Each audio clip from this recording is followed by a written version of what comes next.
Raka baru berusia 11 tahun, namun matanya memancarkan tekad yang sunyi saat dia memutuskan bahwa malam itu akan menjadi malam terakhirnya tidur di bawah atap panti asuhan Sinar Harapan. Tangan kecilnya yang kasar karena kerja paksa gemetar pelan. Bukan hanya karena udara dingin pegunungan yang menusuk tulang, tapi juga karena rasa takut yang melilit perutnya. Dia sedang mengemasi sedikit harta bendanya ke dalam kantong plastik bekas yang dia pungut dari tempat sampah. Dia menyimpan kemeja flanel kebesaran sepasang kaos kaki yang tumitnya berlubang, dan yang paling berharga sebuah foto usang. Di foto itu ayah dan ibunya tersenyum kenangan 3 tahun lalu sebelum kecelakaan di jalan raya, merenggut mereka dan membiarkan Raka hidup sebatang kara. Panti asuhan Sinar Harapan berdiri kokoh seperti benteng batu kelabu di tengah kabut tebal pegunungan. Tempat itu sama sekali tidak terasa seperti rumah bagi anak yatim piatu. Rasanya lebih seperti penjara yang dirancang untuk mematahkan semangat siapa saja yang bernasib sial masuk ke balik gerbang besinya. Angin gunung bertiup tanpa henti menyusup melalui retakan dinding membawa aroma tanah basah dan keputusasaan. Raka telah belajar selama 3 tahun yang panjang ini bahwa satu-satunya cara untuk bertahan hidup adalah dengan menjadi tidak terlihat. Kepala panti itu seorang pria bertubuh besar bernama Pak Wira, sering berjalan di lorong dengan langkah berat yang menggema di keheningan malam. Tatapannya dingin penuh perhitungan seolah sedang menaksir harga jual anak-anak itu layaknya barang dagangan. Desas-desus mengerikan mengalir seperti air kotor di antara kamar tidur. Konon anak-anak yang hilang secara tiba-tiba tidak diadopsi oleh keluarga kaya di kota.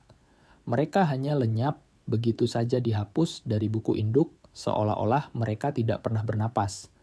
Pagi itu nasib Raka telah ditentukan layaknya sebuah vonis hakim.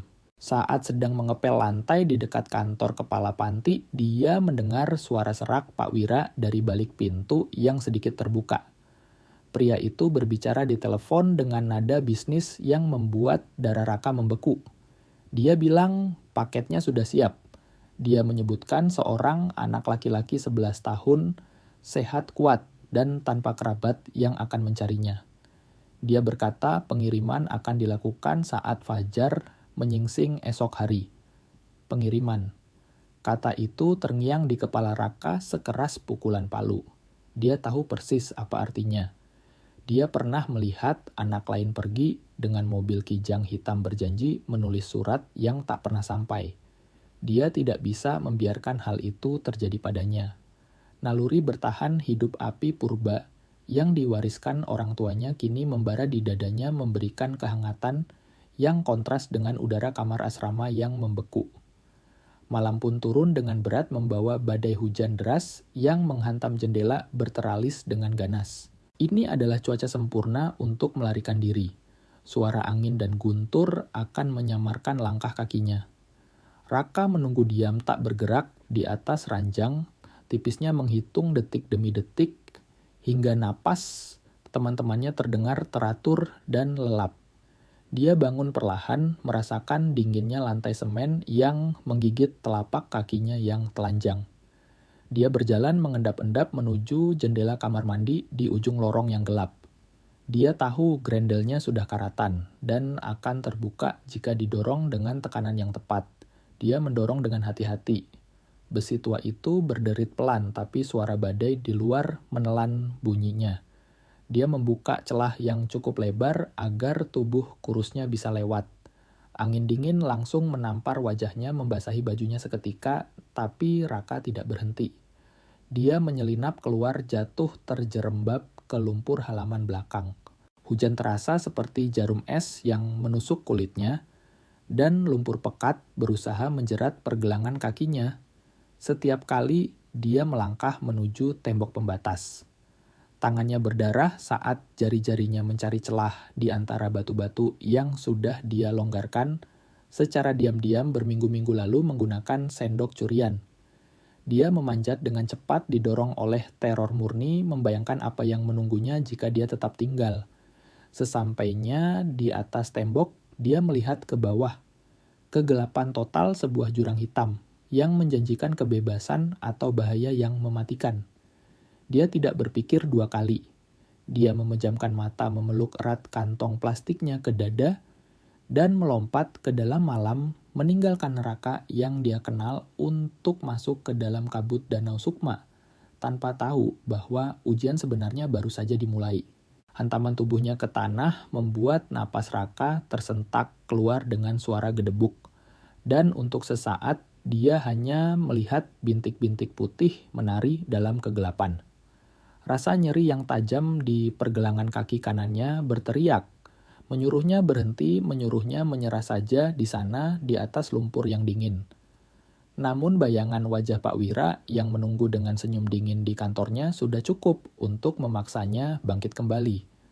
Dia mengusap lumpur dari matanya dengan gerakan panik lalu menoleh ke belakang. Tembok panti asuhan Sinar Harapan berdiri megah dan sunyi sebuah bayangan kotak raksasa yang menantang langit badai. Belum ada sirene yang meraung, belum ada lampu sorot yang menyapu halaman, yang berarti dia punya keunggulan beberapa menit, mungkin setengah jam sebelum penjaga malam, menyadari tempat tidurnya kosong. Raka mulai berlari sedikit terpincang-pincang menuju tepian Danau Sukma, legenda setempat yang sering dibisikkan anak-anak yang lebih tua untuk menakuti anak baru, mengatakan bahwa danau itu tak berdasar dan arwah penduduk lama pegunungan itu akan menarik perenang ke dasar yang gelap. Namun malam itu hantu terasa jauh lebih tidak berbahaya dibandingkan manusia yang masih hidup. Medannya sangat curam, penuh dengan akar pohon bengkok yang seperti tangan kerangka mencoba menjegal kakinya di setiap langkah. Hujan es yang turun telah mengubah lereng itu menjadi seluncuran licin. Dan Raka harus menggunakan tangannya untuk menjaga keseimbangan, lebih banyak tergelincir daripada berlari sampai aroma air payau dan tumbuhan busuk memenuhi hidungnya. Tepian danau itu adalah tempat yang sunyi dan mati. Ilalang tinggi bergoyang hebat ditiup angin kencang menghasilkan suara desis konstan yang terdengar seperti ribuan suara berbisik bersamaan. Raka mencari dengan putus asa di antara semak belukar sebuah benda yang menjadi pusat rencananya selama berminggu-minggu. Dia pernah melihat dari jendela loteng panti sebuah perahu kayu tua setengah tenggelam di lumpur ditinggalkan oleh nelayan bertahun-tahun lalu. Dia menemukannya hampir tertutup tanaman liar, sebuah kerangka kayu kelabu yang rapuh yang sepertinya tidak akan mampu mengapung di bak mandi, apalagi menyeberangi air hitam danau itu. Dia mendorong perahu itu dengan sisa tenaganya. Kayunya sudah bengkak karena lembab dan beratnya seperti terbuat dari timah.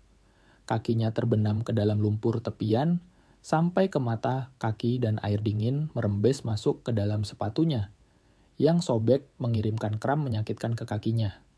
Dia mengerang karena usaha keras itu merasakan otot-ototnya protes, tapi perahu itu bergerak senti demi senti dengan suara hisapan lumpur, yang menjijikkan sampai akhirnya mengapung di air gelap. Raka naik dengan hati-hati takut bagian bawahnya akan jebol karena berat badannya. Di dalamnya ada genangan air kotor setinggi 2 jari dan hanya ada satu dayung kasar buatan tangan yang terlihat hampir patah. Mendayung menuju tengah danau adalah siksaan fisik yang brutal. Arus air yang diperkuat oleh badai terus mendorong perahu kecil itu ke arah bebatuan tajam di sisi selatan, dan Raka harus bertarung untuk setiap meter yang dia tempuh. Kabut begitu tebal hingga dia hampir tidak bisa melihat ujung perahunya sendiri. Dia berlayar dalam buta hanya dipandu oleh insting dan oleh siluet samar pulau terlarang yang sudah dia hafalkan saat hari cerah.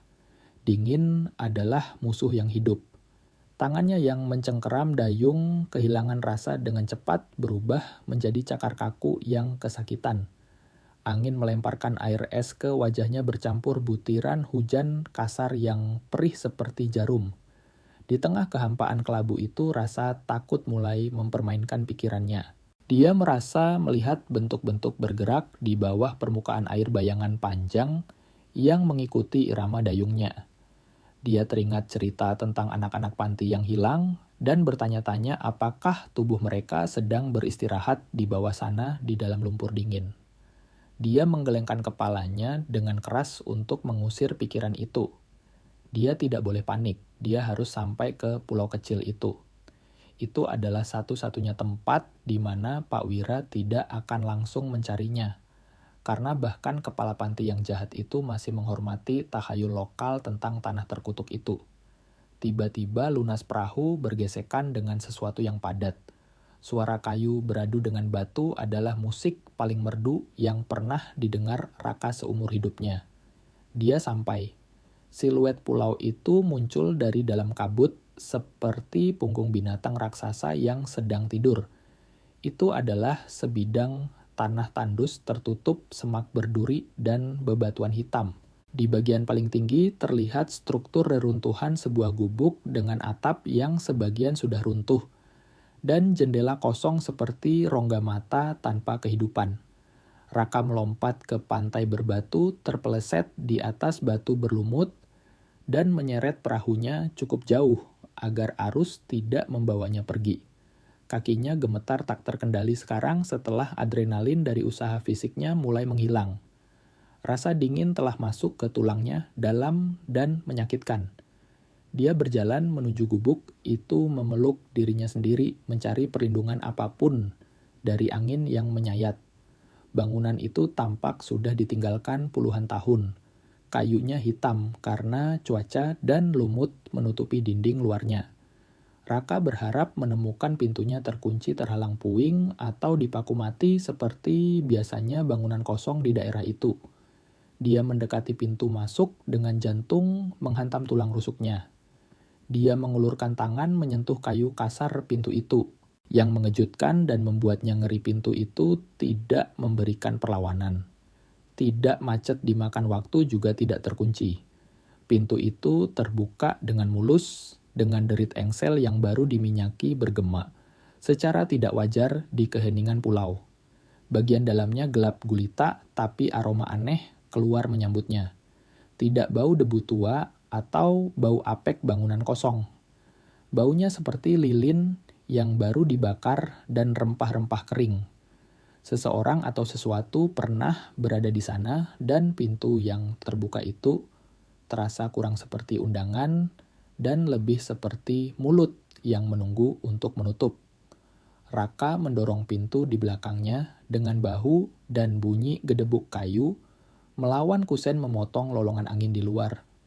Kegelapan di dalam sangat pekat tebal seperti tinta hitam. Dan untuk sesaat dia berdiri, dia menunggu matanya terbiasa dengan ketiadaan cahaya. Napasnya yang terengah-engah dan berisik adalah satu-satunya yang memecah kesunyian gubuk itu. Udara di dalam terasa berat sarat dengan bau lilin cair yang menusuk daun-daun kering, dan sesuatu yang lebih halus seperti aroma logam dari ketakutan purba.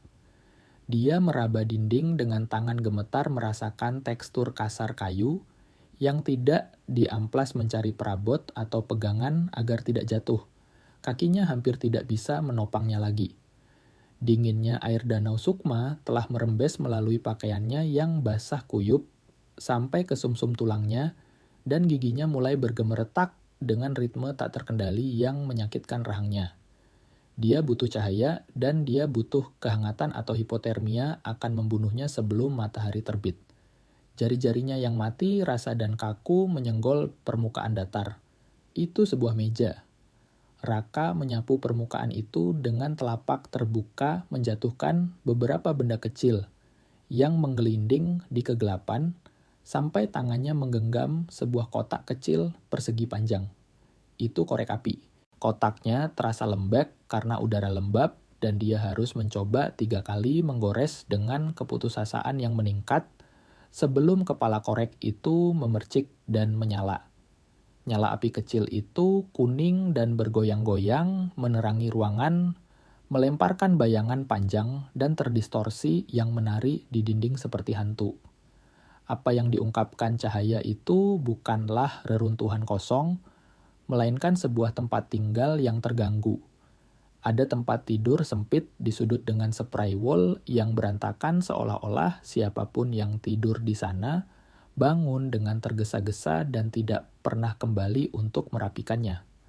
Sebuah tungku kayu dingin dan hitam menempati tengah ruangan dikelilingi panci-panci penyok. Raka maju 2 langkah melindungi nyala api dengan tangannya yang melengkung merasa seperti penyusup di tempat pribadi orang asing. Di atas meja ada botol-botol kaca berisi cairan gelap, ikatan tanaman tergantung di langit-langit rendah, dan lilin yang habis terbakar yang menjelaskan bau lilin tadi. Tapi yang menghentikan detak jantungnya sesaat adalah foto-foto yang ditempel di dinding kayu tepat di atas meja tulis. Itu adalah foto hitam putih dan beberapa berwarna, tapi semuanya menunjukkan hal yang sama. Anak-anak. Kelompok anak-anak dengan seragam lusuh bermain di halaman tanah yang langsung dikenali Raka.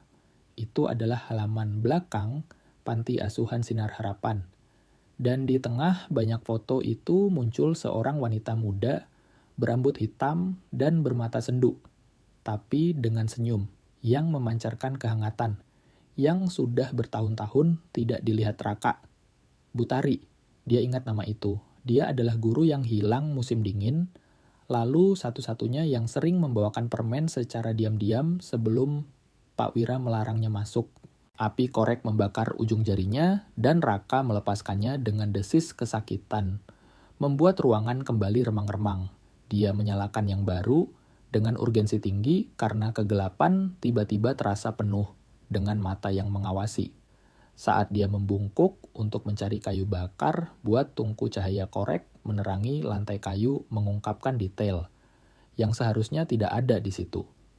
Di dekat kaki tempat tidur papan lantai memiliki bekas goresan dalam guratan paralel di kayu, seolah-olah sesuatu yang berat telah diseret berulang kali di titik yang sama.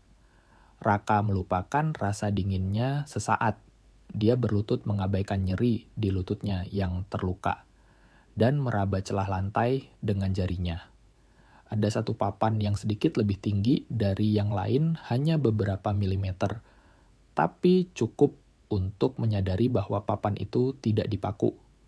Dia membenamkan kukunya yang kotor oleh lumpur dan darah kering ke dalam celah itu.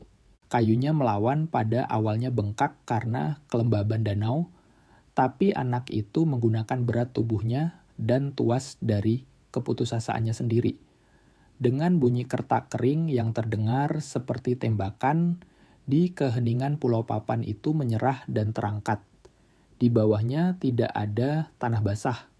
Ada sebuah lubang persegi dibangun dengan rapi dan dilapisi logam untuk menahan air. Raka mendekatkan nyala api, merasakan denyut nadi berdetak keras di pelipisnya. Dia berharap menemukan uang atau mungkin makanan kaleng yang bisa menyelamatkan nyawanya malam itu. Namun, apa yang dia lihat membuatnya menahan napas. Ada tumpukan buku catatan yang rapi dengan sampul hitam keras. Di sebelahnya amplop coklat tebal yang disegel dengan lakban dan sebuah alat perekam suara wartawan jenis kecil yang menggunakan kaset pita. Raka mengambil buku catatan pertama, merasakan berat kertas di tangannya yang dingin. Dia membukanya di halaman pertama dengan hati-hati. Tulisannya tegak bersambung rapat dan terlihat gugup ditulis dengan tinta biru yang seolah berteriak dari atas kertas. Dia membaca kalimat pertama yang digarisbawahi 3 kali dengan kuat. Jika ada yang membaca ini, berarti Pak Wira sudah menemukanku. Dan aku sudah tidak bernyawa lagi untuk menceritakannya. Raka merasakan sensasi dingin merambat di tulang punggungnya lebih dingin dari angin gunung manapun. Dia tidak menemukan sekadar tempat berlindung dari badai. Dia telah masuk ke dalam brankas orang mati di tempat di mana Butari menyembunyikan kebenaran yang merenggut nyawanya. Dan sekarang kebenaran itu ada di tangan seorang anak 11 tahun terperangkap di sebuah pulau tanpa tahu apa yang harus dilakukan dengannya. Nyala api dari batang korek itu habis membakar ujung jarinya dan Raka melepaskan kayu hangus itu dengan desisan menahan sakit. Kegelapan kembali menelan ruangan itu selama beberapa detik sampai tangan Raka yang kaku berhasil menyalakan salah satu lilin tebal di atas meja. Cahaya kuning yang lemah dan bergoyang membasahi halaman buku yang terbuka, memperlihatkan tinta biru yang berkilau basah di bawah tetesan lilin. Raka mendekatkan wajahnya ke kertas mengabaikan rasa dingin yang menggigit punggungnya dan mulai membaca dengan rasa lapar yang putus asa kata-kata yang ditinggalkan Bu Tari sebagai wasiat terakhirnya. Buku catatan itu bukanlah buku harian biasa yang berisi curahan hati. Itu adalah catatan yang sangat teliti dingin dan menakutkan tentang setiap pergerakan ilegal yang terjadi di balik tembok panti asuhan Sinar Harapan. Halaman-halaman awal bertanggal 2 tahun lalu pada tahun 1996, Raka membalik halaman dengan hati-hati merasakan kertas tua itu berkeriut di bawah jari-jarinya yang kotor, dan matanya terpaku pada sebuah daftar nama. Napasnya tercekat seketika saat dia mengenali nama pertama di kolom kiri. Rudy. Dia adalah anak berwajah penuh bintik matahari yang dulu tidur di ranjang sebelahnya dan menghilang pada suatu malam di bulan November konon dipindahkan ke sekolah pertanian di pesisir. Catatan Bu Tari di samping nama itu menceritakan kisah yang jauh berbeda. Tertulis dengan jelas bahwa Rudy telah diserahkan kepada perantara di jalan raya, lama ditukar dengan amplop tebal berisi uang tunai, dan tujuan akhirnya adalah perkebunan kelapa sawit di perbatasan di mana mereka mencari tangan-tangan kecil untuk memanen buah. Raka merasakan perutnya mual campuran antara rasa ingin muntah dan kemarahan yang naik ke tenggorokannya seperti cairan empedu panas. Dia terus membaca menelusuri daftar anak-anak terkutuk itu.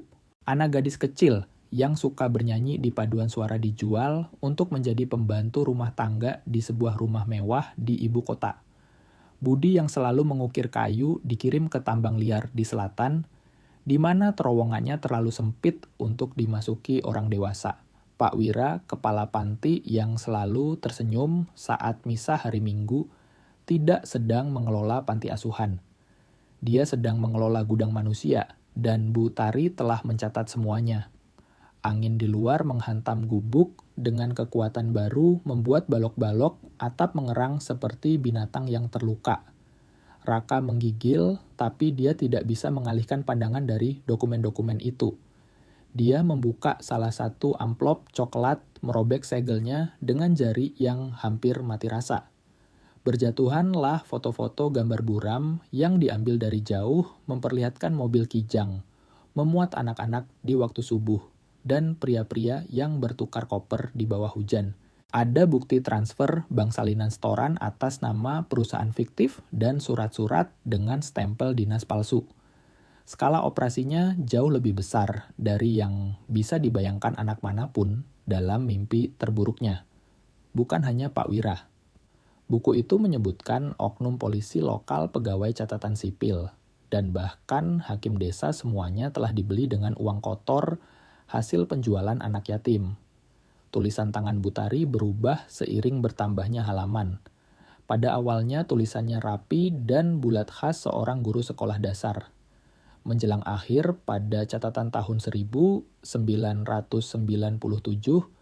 tulisannya menjadi tajam terburu-buru dan ternoda mencerminkan teror seorang wanita yang tahu dia sedang diburu.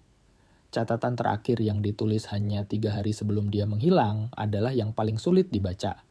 Tertulis di sana bahwa Pak Wira mulai curiga.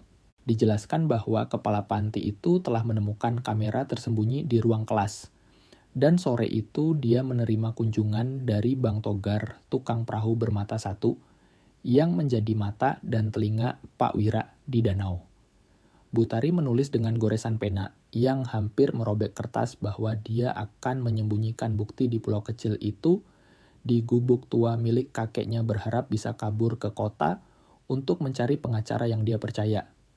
Raka menutup buku itu merasakan beban berat menindih bahu kecilnya. Butari tidak pernah sampai ke kota.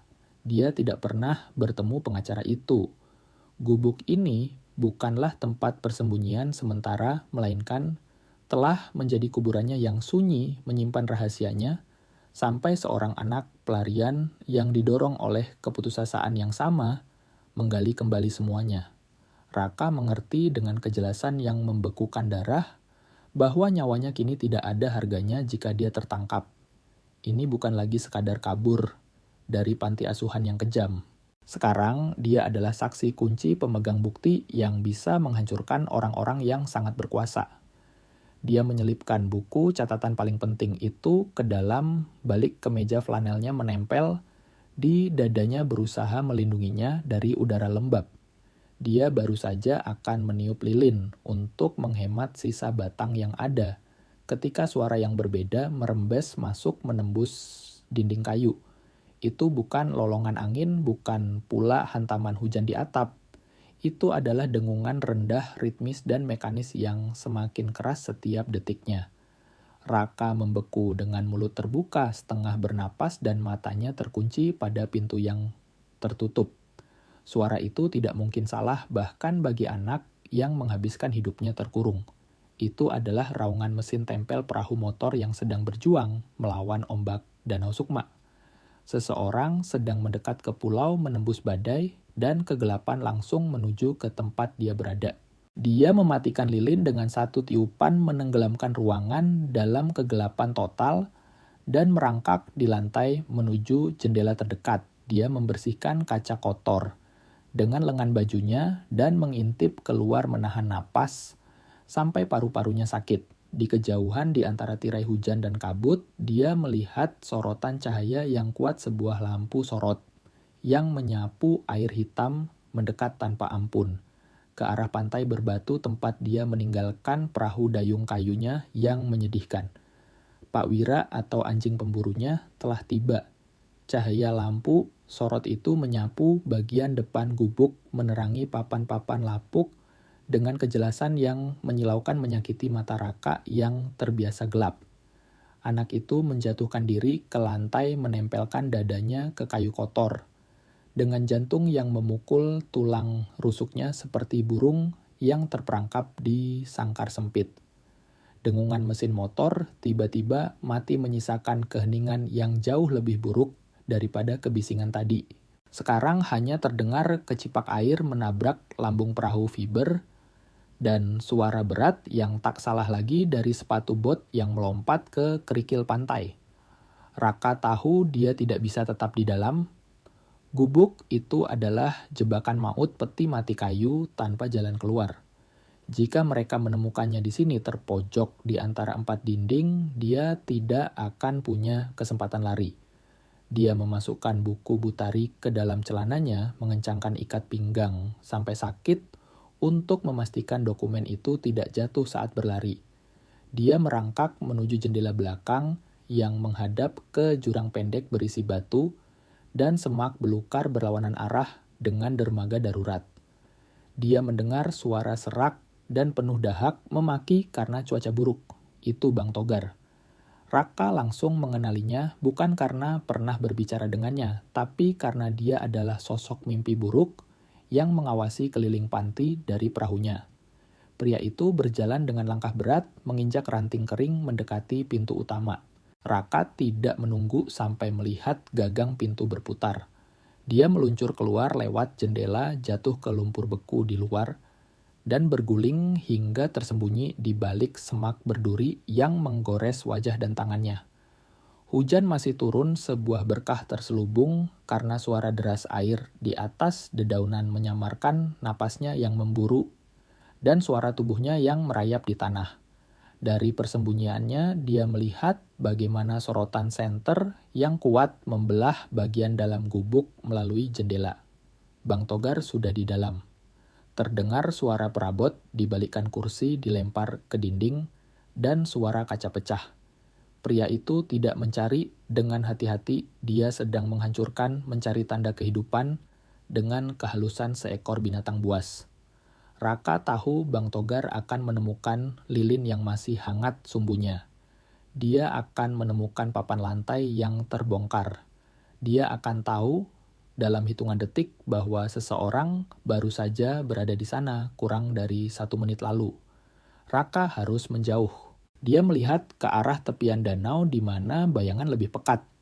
Satu-satunya cara untuk menghilang di pulau sekecil dan seterbuka A ini adalah menjadi bagian dari lanskap yang tidak ingin disentuh siapapun. Dia harus masuk ke dalam air.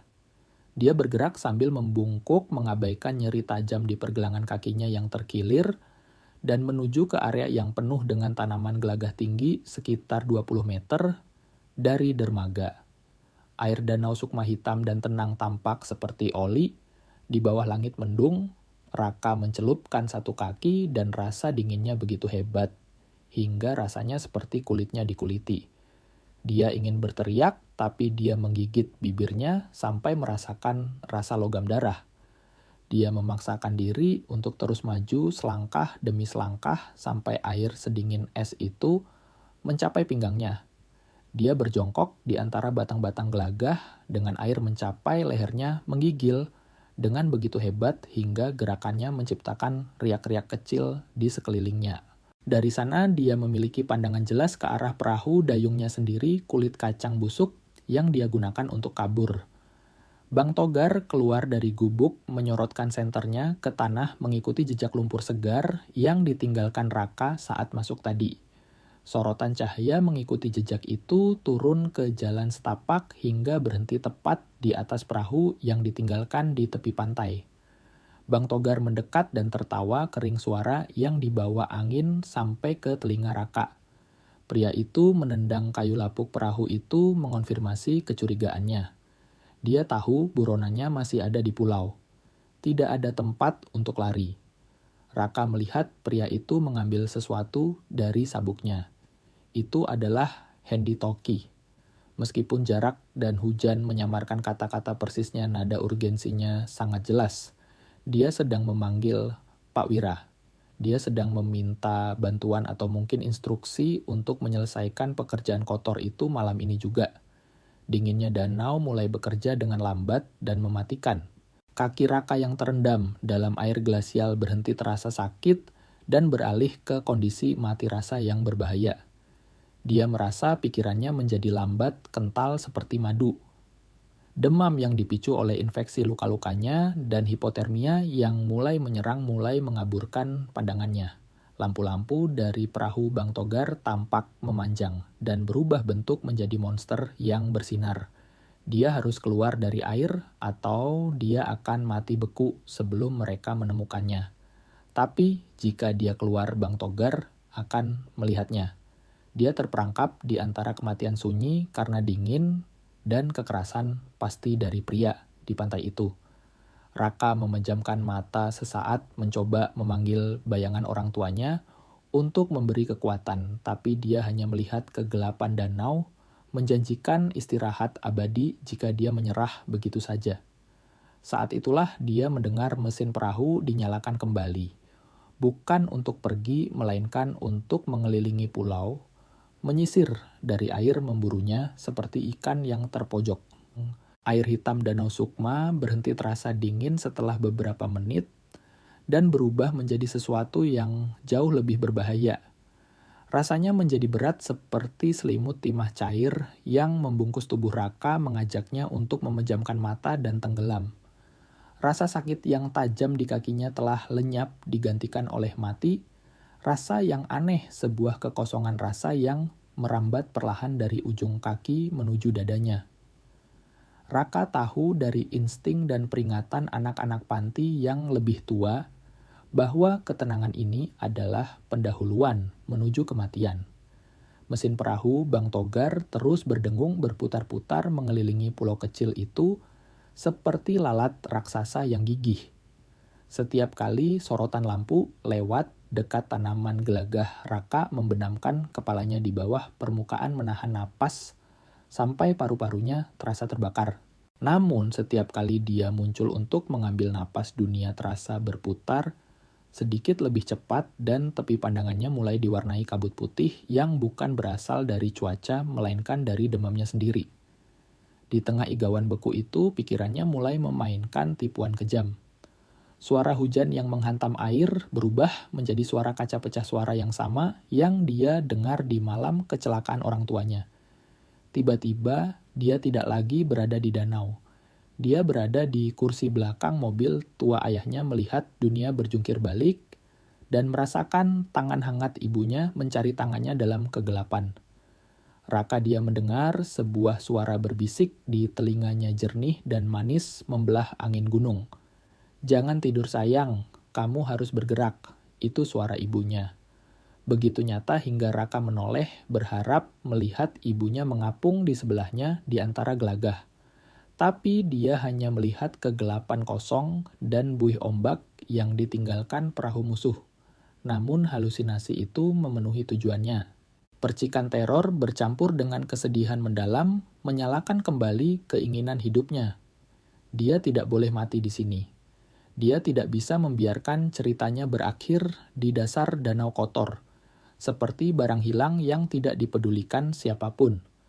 Dengan usaha yang menguras sisa energi, terakhirnya Raka mulai menyeret tubuhnya menuju tepian. Lengannya terasa asing balok kayu yang nyaris tidak mematuhi perintahnya. Dia membenamkan jari-jarinya ke lumpur pantai, menarik berat tubuhnya sendiri senti demi senti. Lumpur masuk ke mulut hidung dan matanya, tapi dia terus maju merangkak seperti makhluk amfibi, sampai seluruh tubuhnya keluar dari air. Dia terbaring telungkup di atas batu dingin, dan tanaman busuk memuntahkan air dan cairan empedu.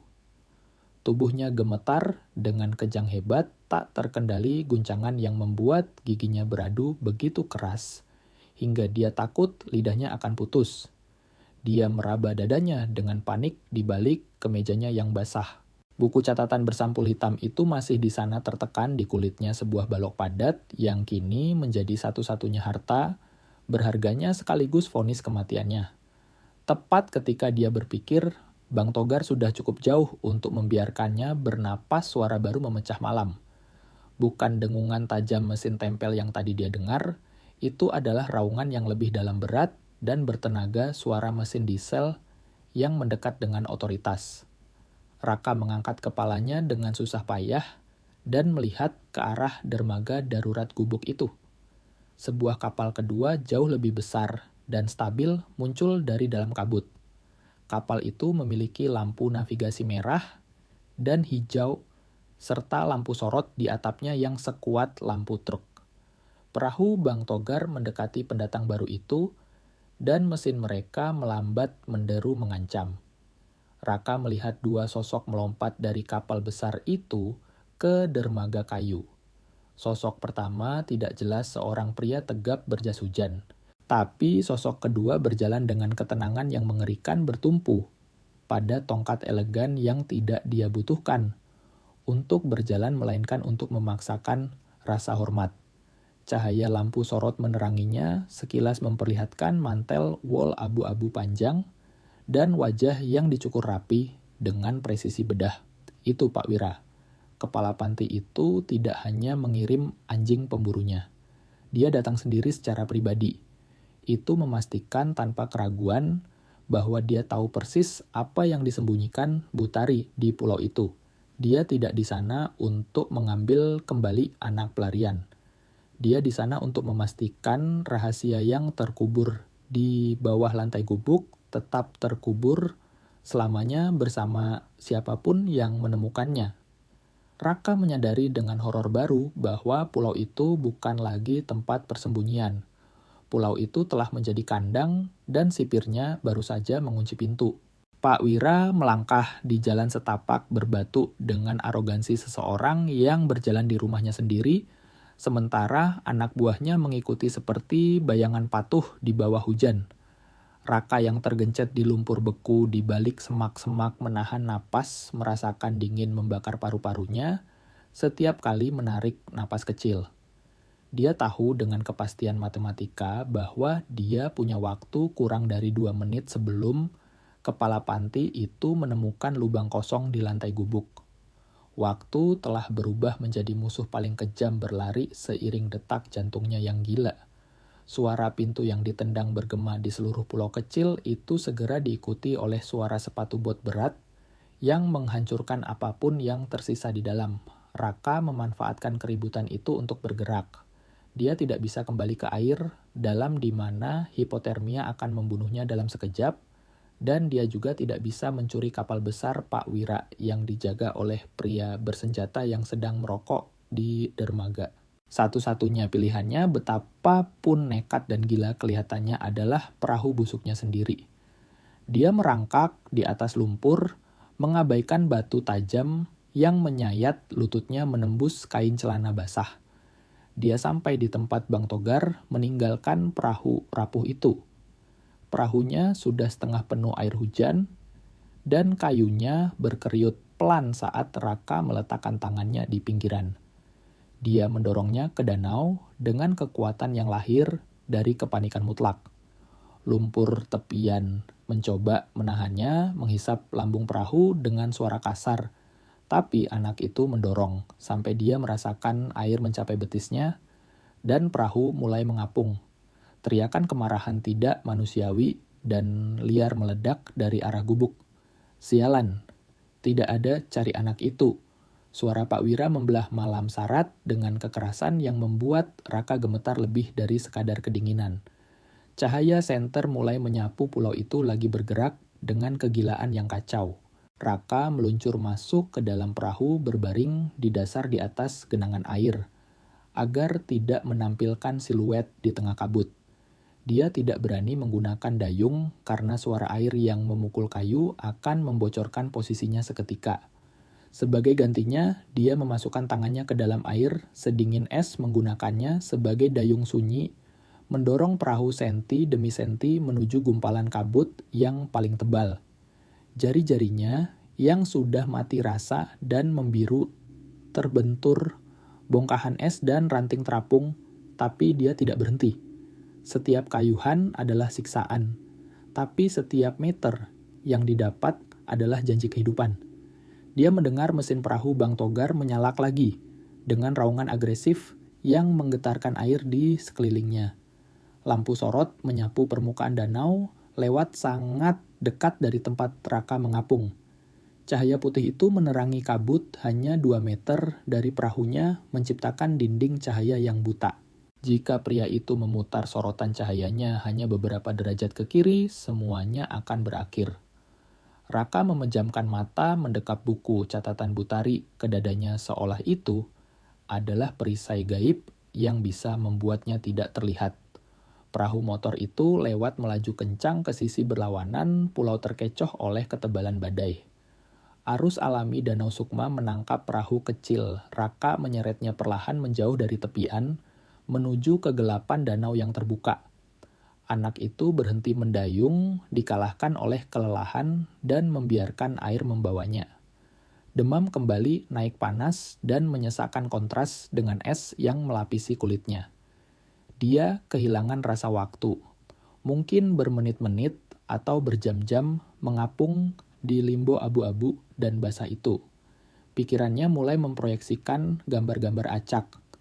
Dia melihat wajah Pak Wira tertawa, melihat Butari menunjuk jalan, melihat orang tuanya menunggunya di tepian dengan handuk kering. Perahu itu berputar perlahan dalam kegelapan, sesekali menabrak batang kayu yang tenggelam, sampai hantaman yang lebih kuat dan kering menghentikan gerakannya. Raka membuka mata berat dan lengket. Dia tidak di surga, tidak juga di neraka. Dia tersangkut di gundukan lumpur dan akar di suatu tempat di tepian daratan utama. Keheningan telah kembali hanya dipecahkan oleh nyanyian jangkrik di kejauhan yang mengumumkan bahwa badai mulai kehilangan tenaga. Dia mencoba duduk, tapi tubuhnya tidak merespons.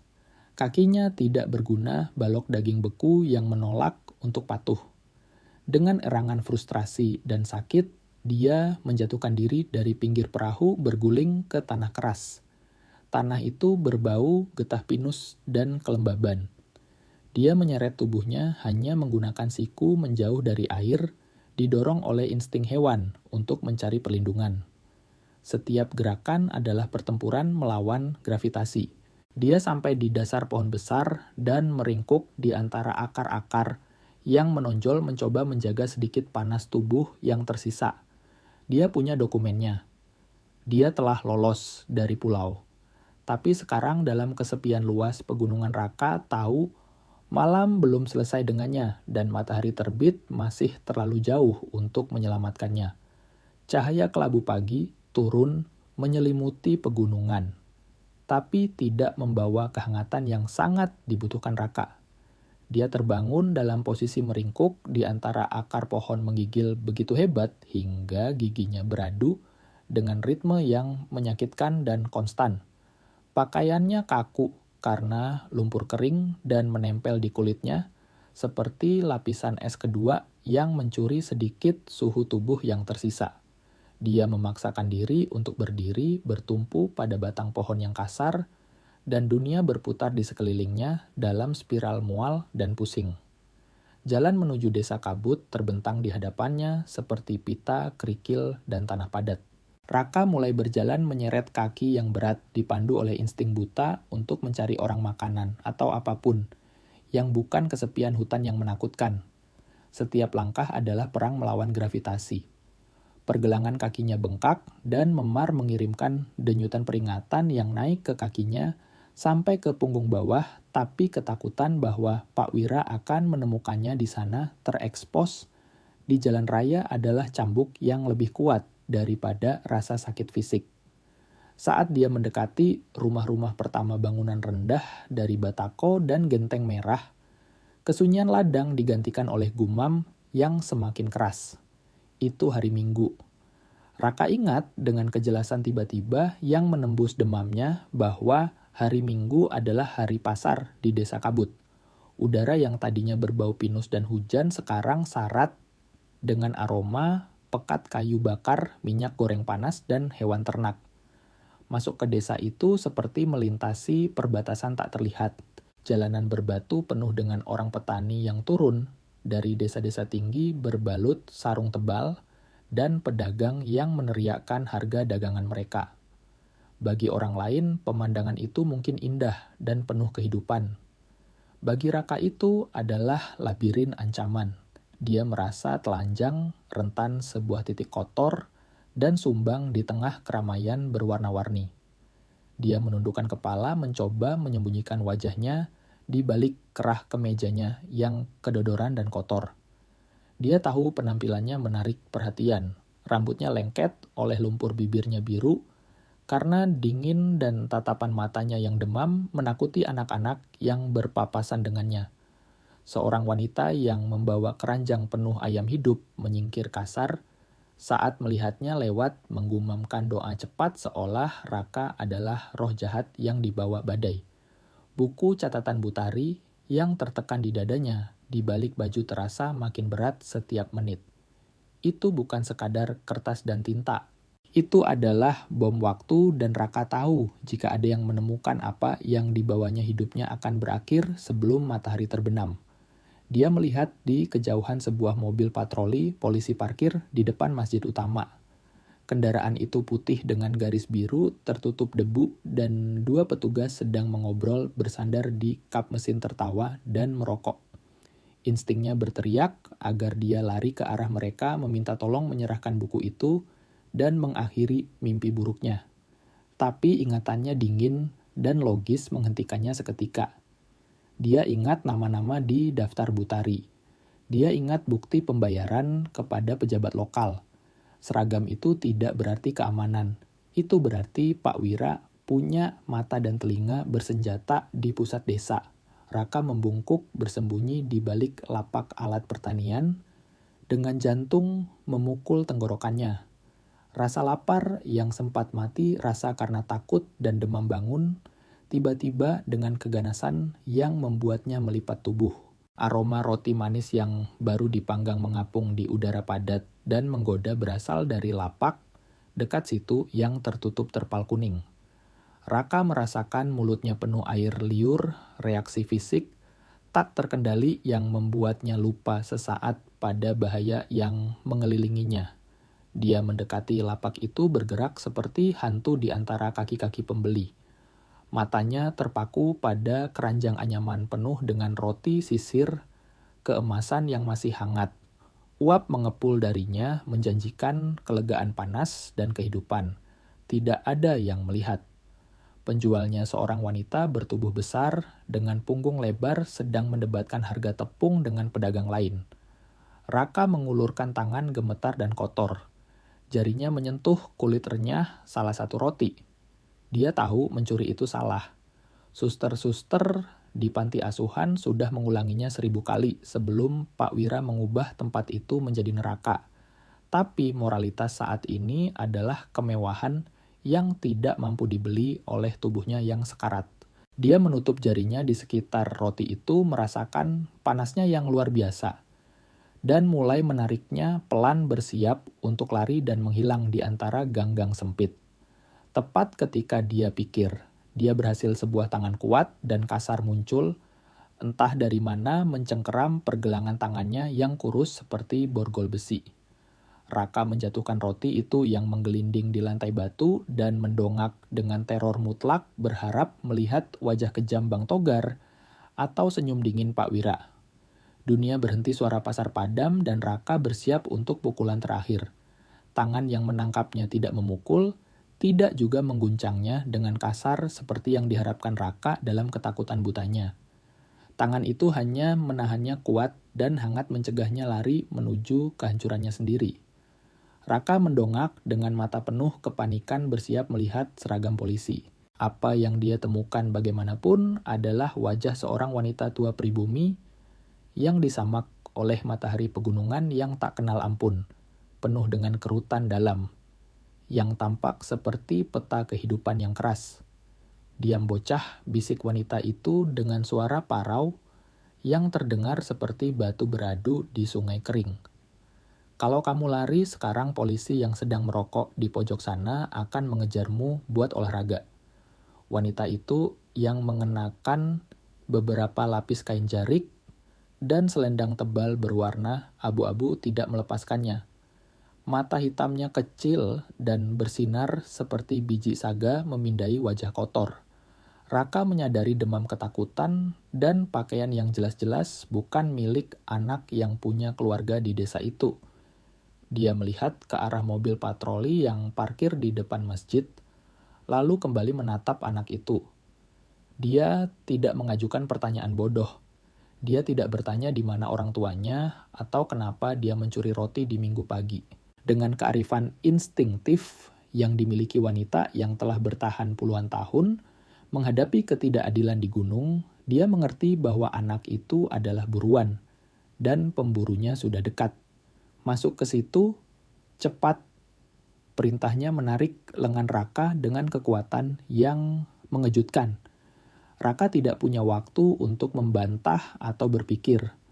Wanita itu mendorongnya pelan ke dalam rongga gelap di bawah meja kayunya, tempat dia memajang ikatan jamu dan kantong rempah-rempah. Ruang itu sempit gua darurat yang terlindung oleh taplak plastik biru panjang. Raka meringkuk di atas lantai batu memeluk lututnya, sementara wanita tua itu melemparkan 2 lembar kain sarung tebal ke atasnya yang berbau tajam seperti minyak gosok asap kayu bakar dan ruda segar. Dari persembunyiannya, dunia menyusut menjadi suara dan bau.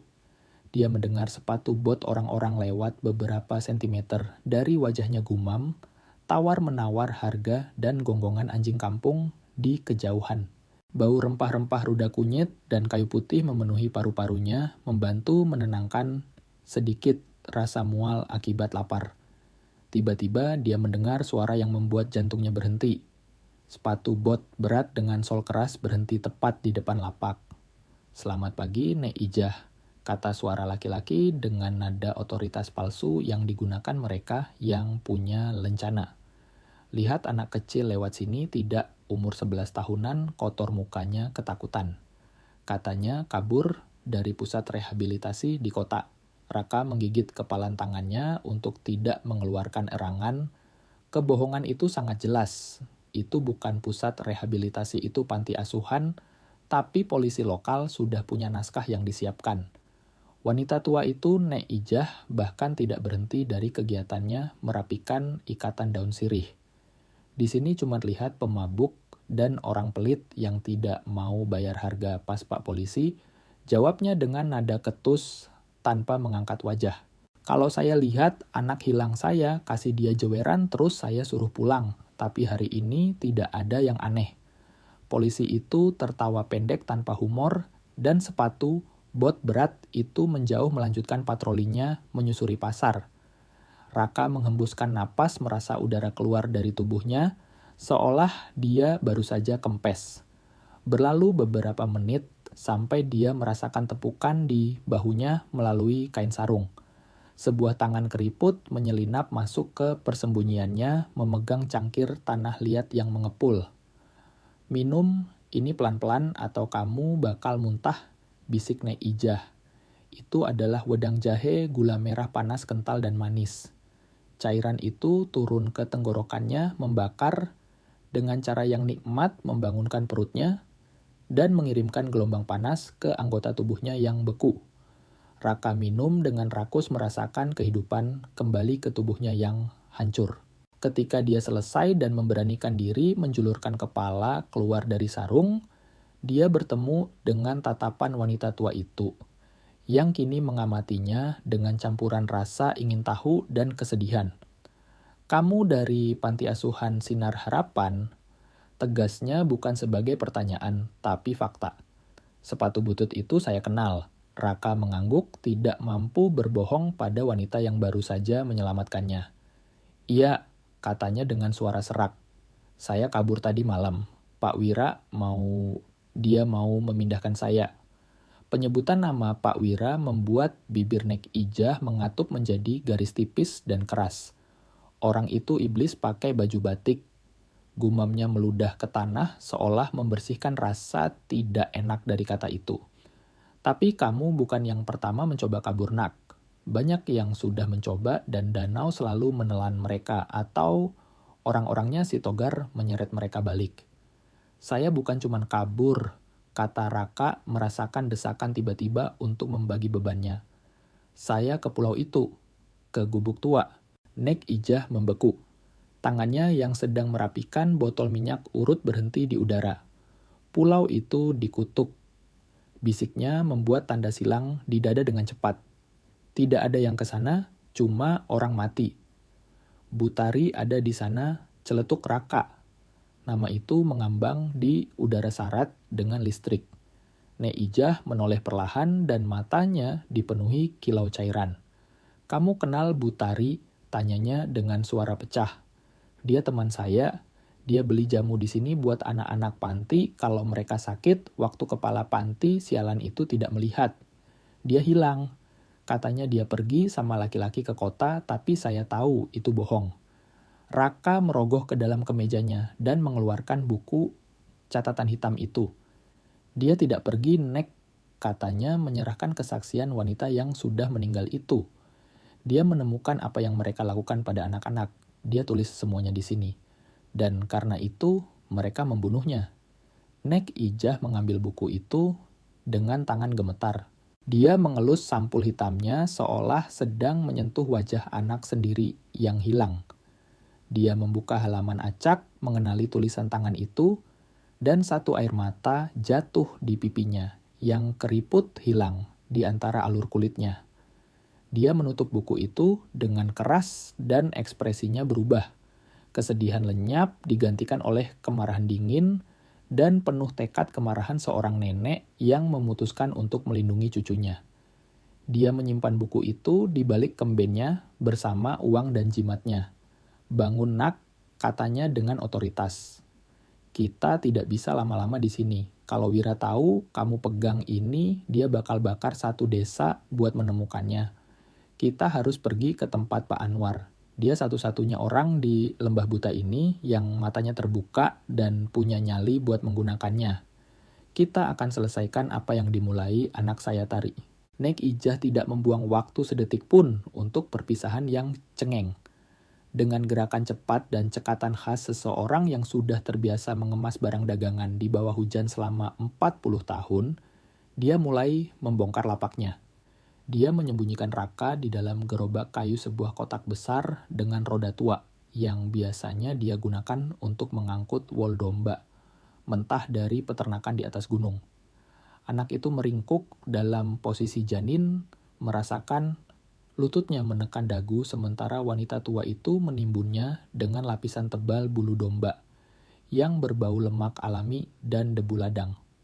Tetaplah diam seperti batu perintahnya dengan bisikan kasar sambil mengikat muatan itu dengan tali rami yang kuat. Jika kamu bersin atau bergerak sedikit saja, mereka akan menyeret kita berdua. Raka mematuhi memejamkan mata dalam kegelapan yang menyesakkan di tempat persembunyian bergeraknya. Dunia luar menghilang digantikan oleh suara gemeretak roda kayu yang menghantam jalanan berbatu desa kabut yang tidak rata.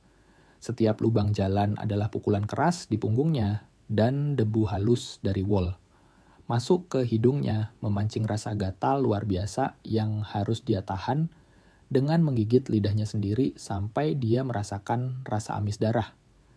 Perjalanan itu adalah siksaan lambat ditandai oleh suara bahaya yang mendekat. Raka mendengar dalam dua kesempatan berbeda bagaimana sepatu bot berat polisi mendekati gerobak itu. Dia mendengar suara petugas bercanda dengan pedagang lain, dan jantungnya berdetak begitu kencang menghantam tulang rusuk, hingga dia takut suaranya akan tembus melalui dinding kayu gerobak. Namun Nek Ijah dengan ketenangan yang mengagumkan menyapa para pria itu dengan keluhan tentang rematiknya dan betapa beratnya pekerjaan hari ini mengalihkan kecurigaan dengan topeng sempurna seorang nenek yang tidak berbahaya. Setelah apa yang terasa seperti berjam-jam kebisingan pasar memudar digantikan oleh keheningan relatif jalan perumahan. Gerobak itu akhirnya berhenti di depan sebuah rumah tua bergaya kolonial. Di pinggiran desa, sebuah bangunan dengan tembok tebal berlumut dan pintu kayu jati kokoh yang tampaknya sudah bertahan 1 abad menghadapi badai. Raka merasakan Nek Ijah melepaskan ikatan tali dan cahaya siang kembali menerpanya saat wanita itu menyingkirkan tumpukan wol. Turun cepat perintahnya membantunya keluar dengan tarikan kuat. Kaki Raka mati rasa dan dia hampir jatuh saat menginjak trotoar. Tapi wanita tua itu menahannya. Dia mengetuk pintu dengan buku jari 3 kali sebuah kode irama yang jelas sudah disepakati sebelumnya. Berlalu beberapa menit yang penuh dengan ketegangan tak tertahankan di mana Raka terus melihat ke ujung jalan, berharap melihat mobil patroli muncul. Pintu terbuka memperlihatkan seorang pria tinggi kurus berusia sekitar 60 tahun, dengan rambut yang sepenuhnya memutih dan kacamata berbingkai tebal yang memberinya kesan seperti burung hantu yang lelah. Dia mengenakan rompi rajut di atas kemeja putih yang kusut dan memegang sebuah buku tebal, seolah-olah baru saja diganggu di tengah bacaan yang mendalam. Itu adalah Pak Anwar pengacara yang dibicarakan Nek Ijah dengan penuh hormat. Anwar kita perlu masuk, kata Nek Ijah tanpa basa-basi mendorong pelan punggung Raka ke arah beranda dalam. Saya bawa sesuatu yang tidak boleh dilihat matahari di jalanan. Pengacara itu menatap anak itu memperhatikan kotoran pakaian basah, dan tatapan demamnya dan ekspresi kekesalannya berubah menjadi kewaspadaan profesional. Dia menepi membiarkan mereka lewat dan langsung mengunci pintu dengan 2 palang besi, meninggalkan bahaya dunia luar di sisi lain kayu. Rumah itu berbau tembakau pipa kertas tua dan semir perabot. Pak Anwar menuntun mereka ke ruang kerjanya, sebuah ruangan yang penuh sesak dengan rak buku, sampai ke langit-langit berisi tumpukan map hukum dan kitab undang-undang. Raka duduk di kursi kulit besar merasa kecil, dan tidak berarti dikelilingi oleh begitu banyak pengetahuan. Pengacara itu bersandar di mejanya melipat tangan dan menatap tajam ke arah Nek Ijah. Saya bayangkan ini bukan kunjungan sosial Ijah, kata Pak Anwar dengan suara berat. Kamu tahu polisi sedang mencari anak pelarian. Katanya dia berbahaya. Katanya dia membakar sebagian panti asuhan. Mereka bicara bohong, Anwar potong Nek Ijah dengan tegas. Anak ini tidak membakar apapun. Dia kabur karena Wira mau menjualnya sama seperti dia menjual yang lain. Pak Anwar menghela napas mengusap wajahnya dengan gestur kelelahan yang tak terhingga. Dia sudah mendengar desas-desus itu selama bertahun-tahun, tapi tanpa bukti itu hanya cerita hantu yang dikarang orang untuk menjelaskan tragedi desa. Jangan lihat saya begitu desak, wanita tua itu mengeluarkan buku catatan hitam dari balik kainnya. Kali ini bukan gosip pasar. Lihat apa yang dibawa anak ini. Dia mengambilnya dari gubuk di pulau. Itu milik dia. Milik Tari. Nama Bu Tari jatuh di ruangan itu seperti batu di kolam yang tenang. Pak Anwar menegakkan tubuhnya dan wajahnya kehilangan sedikit warna yang dimilikinya. Dia mengambil buku yang disodorkan Nek Ijah dengan kehati-hatian yang aneh, seolah takut benda itu akan menggigitnya. Jari-jarinya yang panjang dan kurus membuka sampul hitam itu. Raka mengamati sambil menahan napas bagaimana mata pengacara itu menelusuri halaman pertama. Ada keheningan panjang kental hanya dipecahkan oleh detak jam dinding kuno. Pak Anwar membalik satu halaman, lalu halaman lain, dan satu lagi. Napasnya menjadi cepat. Dia melepas kacamatanya, mengelapnya dengan lengan kemeja, dan memakainya kembali untuk membaca ulang memastikan matanya tidak menipunya. Ini tulisan tangannya, bisiknya akhirnya dengan suara yang retak oleh emosi yang tidak disangka. Raka akan dilihatnya pada pria seserius itu. Ya Tuhan, ini tulisannya. Saya yang mengajarinya menulis rapi saat dia masih mahasiswa hukum. Saya kenal setiap goresannya.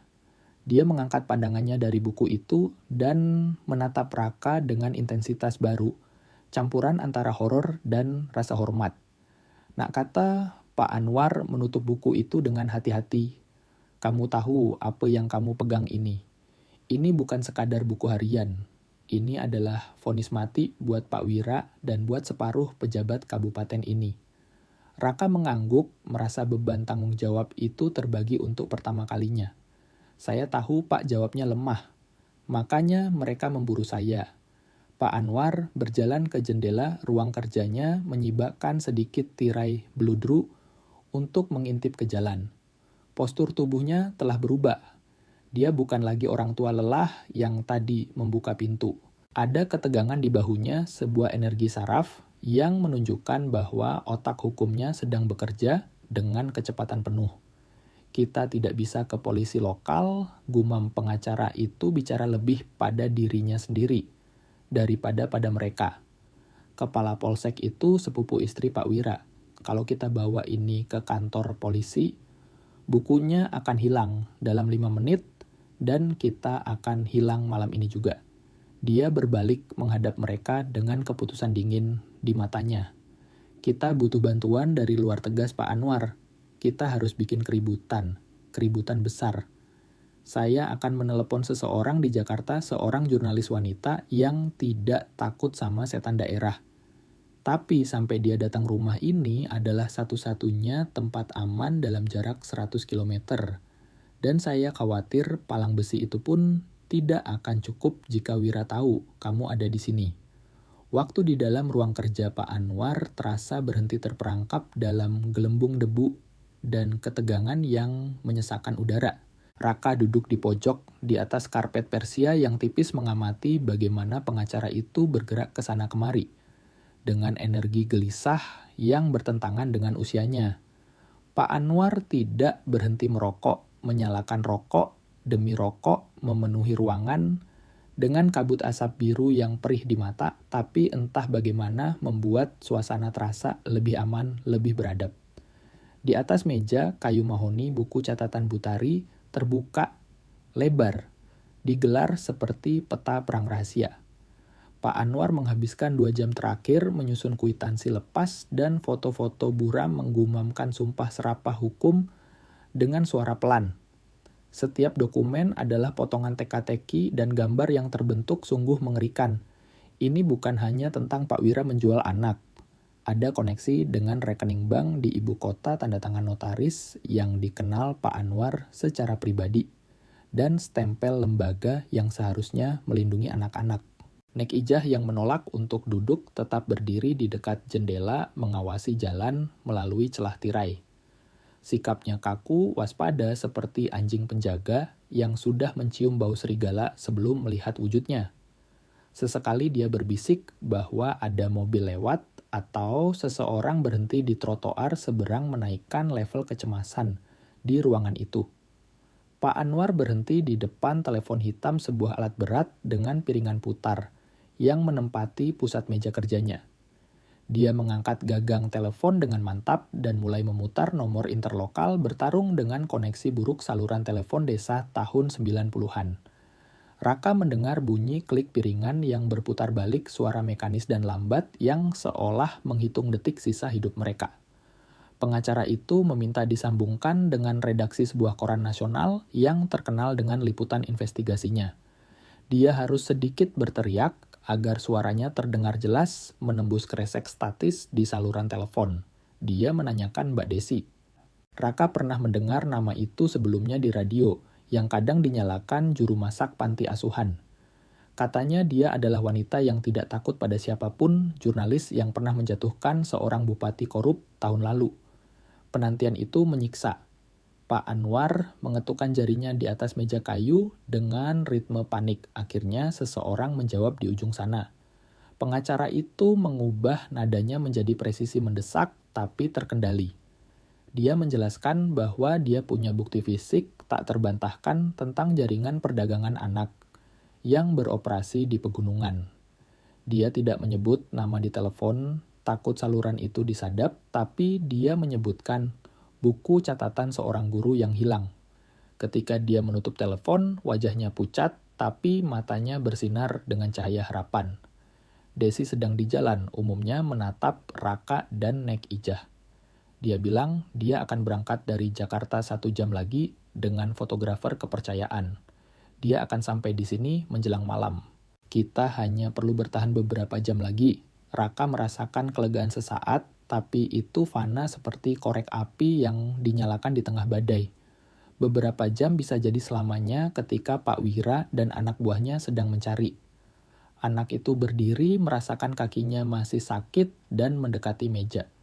Dia melihat foto Butari yang ditempel di salah satu halaman buku. Dia tersenyum tidak sadar akan nasib mengerikan yang menunggunya. Raka bertanya-tanya apakah Mbak Desi jurnalis pemberani itu benar-benar tahu apa yang sedang dia hadapi. Tiba-tiba telepon kembali berdering. Deringnya tajam logam dan nyaring memotong keheningan ruang kerja seperti pisau membuat Raka melompat mundur. Pak Anwar dan Nek Ijah bertukar pandang cepat. Tidak ada yang seharusnya menelepon jam segini. Pengacara itu tidak menerima klien di hari Minggu dan nomor pribadinya hanya diketahui sedikit orang. Telepon berdering kedua kalinya, lalu ketiga kalinya menuntut perhatian dengan kegigihan yang terasa kasar. Pak Anwar mengulurkan tangan perlahan seolah alat itu bisa menggigitnya. Dia mengangkat gagang telepon dan menempelkannya ke telinga tanpa mengucapkan sepatah kata pun. Raka melihat bagaimana ekspresi pengacara itu berubah dari waspada menjadi teror mutlak dalam hitungan detik. Kulitnya berubah abu-abu sewarna dengan debu rokok, dan tangannya yang bebas mencengkeram pinggiran meja sampai buku-buku jarinya memutih. Dia tidak berkata apa-apa. Dia hanya mendengarkan selama 10 detik yang tak berujung, lalu menutup telepon dengan gerakan lambat hampir seperti upacara pemakaman. Keheningan yang menyusul terasa berat syarat dengan ancaman tak kasat mata yang memenuhi setiap sudut rumah. Itu bukan desi bisik Pak Anwar, suaranya berubah menjadi sehelai benang tipis. Itu suara laki-laki. Saya tidak kenal siapa, tapi dia tahu nama saya. Dia tahu kalian ada di sini. Apa katanya, tanya Nek Ijah menjauh dari jendela dengan mata terbelalak. Dia bilang, kecelakaan sering terjadi, jawab Pak Anwar menatap lurus ke arah Raka. Dia bilang, rumah tua sangat mudah terbakar lengkap dengan tikus-tikus di dalamnya. Dia bilang, kita punya 10 menit untuk menyerahkan anak itu lewat pintu belakang dan meninggalkan bukunya di kotak pos. Kalau kita mau keluar hidup-hidup. Raka merasakan lantai bergerak di bawah kakinya. Mereka tahu di mana mereka berada. Keamanan rumah pengacara dengan pintu jati dan palang besinya hanyalah ilusi. Pak Wira tidak akan mengirim polisi untuk menangkap mereka. Dia akan membakar mereka hidup-hidup untuk menghapus bukti dengan api persis, seperti dia menghapus jejak Butari. Nek Ijah menyambar selendangnya dengan gerakan cepat. Kita tidak punya 10 menit, Anwar katanya mendesak. Kalau mereka menelepon itu karena mereka sudah di luar. Mereka menunggu kita keluar atau mereka sedang menyiapkan bensin. Kita harus bergerak sekarang. Pak Anwar mengangguk keluar dari kelumpuhannya. Dia berlari ke arah rak buku dan menggeser deretan ensiklopedia hukum, mengungkapkan brankas kecil yang tertanam di dinding. Dia membukanya dengan tangan gemetar, mengeluarkan sebuah pistol revolver tua, yang sedikit berkarat karena jarang dipakai dan sekotak peluru. Saya tidak pernah mengira harus pakai ini, gumam pengacara itu menyimpan senjata itu di saku jasnya. Raka ambil bukunya. Jangan pisah dari saya. Kita akan keluar, tapi bukan lewat jalan yang mereka harapkan. Kita akan naik ke atap. Pak Anwar dengan pistol memberatkan saku jasnya memandu mereka menuju tangga kayu gelap yang berderit di setiap langkah terburu-buru. Seolah rumah itu sendiri mengeluh akan bahaya yang datang. Raka naik di belakangnya dengan jantung memukul punggungnya mendekap buku Butari seolah itu pelampung di tengah badai laut. Nek Ijah menutup barisan menjaga bagian belakang dengan kelincahan yang mengejutkan untuk usianya dan kain panjangnya yang berat. Bau bahan bakar tajam dan menusuk merembes masuk melalui celah pintu depan sebelum mereka sampai di bordes tangga lantai 1 membenarkan bahwa ancaman telepon tadi bukan sekadar main-main psikologis. Pak Wira tidak menggertak. Mereka sedang menyiramkan bensin ke beranda dan mungkin ke seluruh bagian depan rumah menyiapkan api penyucian untuk membungkam kejahatan mereka. Raka merasakan mual kembali bercampur dengan teror murni, mati terbakar kematian yang jauh lebih buruk daripada dinginnya danau. Di bawah suara hantaman keras diikuti suara kayu pecah yang tak salah lagi mengumumkan bahwa pintu jati telah menyerah pada kapak atau pendobrak darurat. Suara pria-pria berat dan agresif membanjiri ruang tamu. Mereka meneriakkan instruksi tertawa dengan kekejaman yang gugup dan membalikkan perabot dengan kasar berusaha memblokir jalan keluar. Pak Anwar tidak berhenti untuk mendengarkan. Dia mendorong Raka menuju ujung lorong lantai 2, di mana sebuah pintu plafon persegi menuju ke loteng dan genteng. Pintu plafon itu sudah dicat tebal dan tertutup rapat karena bertahun-tahun tidak dibuka. Pengacara itu dengan keringat membasahi dahi pucatnya mencoba mendorongnya dengan bahu, tapi kayu itu menolak bergerak. Langkah sepatu bot berlari cepat menaiki tangga utama. Orang-orang Pak Wira sudah di dalam. Mereka tidak mengendap-endap. Mereka ingin korban. Mereka tahu di detik-detik terakhir itu bahwa akhir telah tiba. Nek Ijah menyingkirkan pengacara itu dengan dorongan tegas. Dia menyambar kursi kayu jati berat yang menjadi hiasan lorong dan mengangkatnya dengan kekuatan yang lahir dari keputusasaan dan kemarahan. Dia menghantamkan kursi itu ke pinggiran pintu plafon sekali 2 kali sampai gips di sekitarnya pecah dan grendel karatan itu terlepas dengan bunyi klik logam. Penutupnya terbuka menjatuhkan hujan debu, kelabu, dan kotoran tikus ke atas mereka dan menampakkan kegelapan ruang atap. Naik perintah Nek Ijah suaranya serak karena usaha keras. Saya akan tahan pintu tangga. Pak Anwar menggeleng mencengkeram lengan wanita itu. Tidak ada yang ditinggal, katanya dengan otoritas yang tidak menerima bantahan. Naik duluan Ijah. Saya bantu anak ini. Mereka memanjat masuk ke kegelapan terbatuk karena debu tua yang beterbangan dalam awan menyesakkan. Ruang itu sempit penuh balok, melintang, dan kotak-kotak terlupakan. Tapi ada jendela atap di ujung sana, sebuah persegi cahaya kelabu yang menjanjikan udara segar. Raka merangkak di atas papan-papan lepas merasakan serpihan kayu menusuk telapak tangannya. Di bawah di lorong yang baru saja mereka tinggalkan mereka mendengar suara tembakan. Itu suara letusan tunggal diikuti teriakan kesakitan. Seseorang telah menembak ke arah kosong atau mungkin pada bayangan ketakutannya sendiri.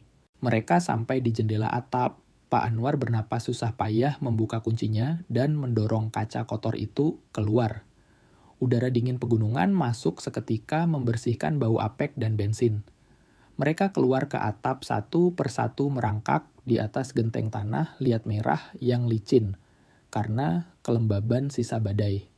Pemandangan dari atas sana sungguh mengerikan. Raka mengintip dengan hati-hati dari pinggir atap dan melihat jalanan diblokir oleh 2 mobil kijang hitam. Pria-pria bersenjata dengan wajah terbuka tanpa penutup berjaga di setiap sudut.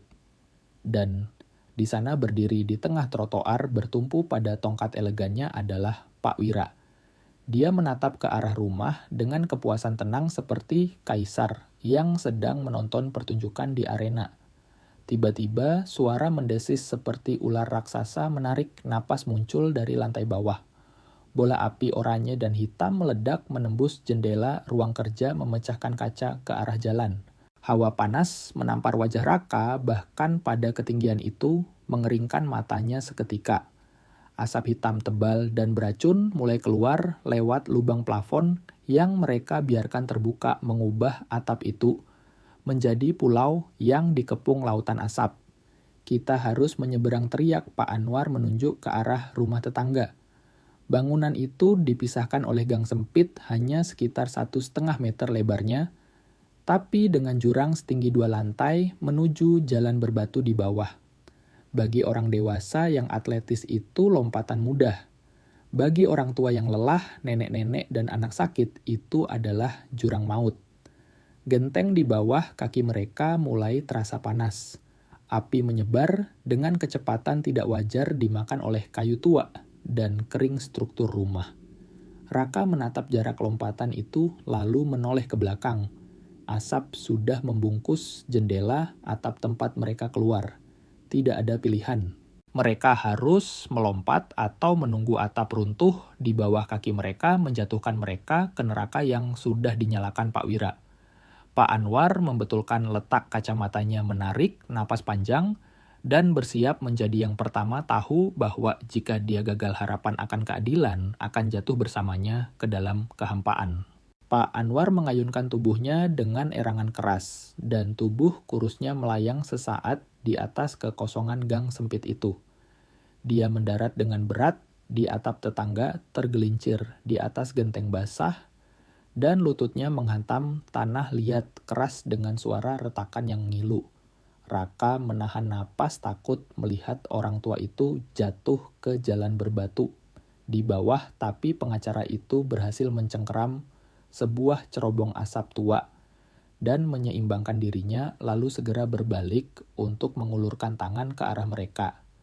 Wajahnya cemong oleh jelaga dan kacamatanya menggantung di satu telinga, tapi tatapannya kokoh.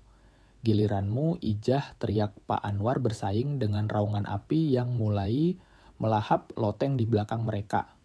Wanita tua itu tidak ragu. Dia menyingsingkan kain jariknya yang berat, menggumamkan doa cepat dan melompat dengan kelincahan yang menyangkal usianya. Dia mendarat dengan mantap dan berguling untuk meredam benturan persis seperti kucing pasar yang terbiasa melompat antar lapak. Sekarang giliran Raka. Panas di atap sudah tak tertahankan. Genteng di bawah kakinya memancarkan suhu yang menembus sol tipis sepatunya yang bolong. Asap hitam pekat dan berminyak membungkusnya seperti selimut yang mencekik membuat matanya berair. Dan tenggorokannya tercekat.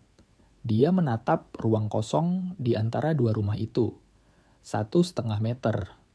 Jarak yang pendek dalam keadaan normal, tapi dengan ketakutan yang melumpuhkan otot itu, terlihat seperti jurang tanpa dasar. Anak itu mendekap buku catatan Butari ke dadanya merasakan sudut-sudut kerasnya menekan tulang rusuk. Buku itu adalah satu-satunya alasan mereka masih bernapas. Dia mengambil ancang-ancang 3 langkah pendek di atas permukaan miring dan melontarkan tubuhnya ke udara. Untuk sesaat yang mengerikan dia pikir dia tidak akan sampai.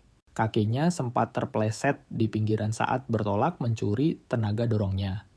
Tangannya menabrak genteng di sisi seberang dan tubuhnya tergantung dengan kaki menendang-nendang di udara kosong.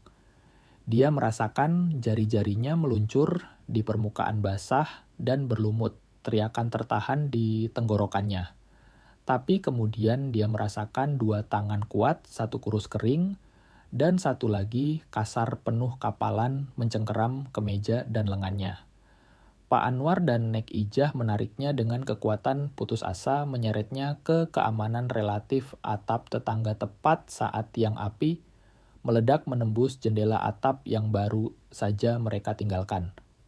Mereka tidak berhenti untuk mengambil napas. Kebakaran itu menerangi malam, menarik perhatian seluruh desa. Mereka turun melalui tangga servis dari besi yang berkarat dan dingin yang menempel di sisi bangunan.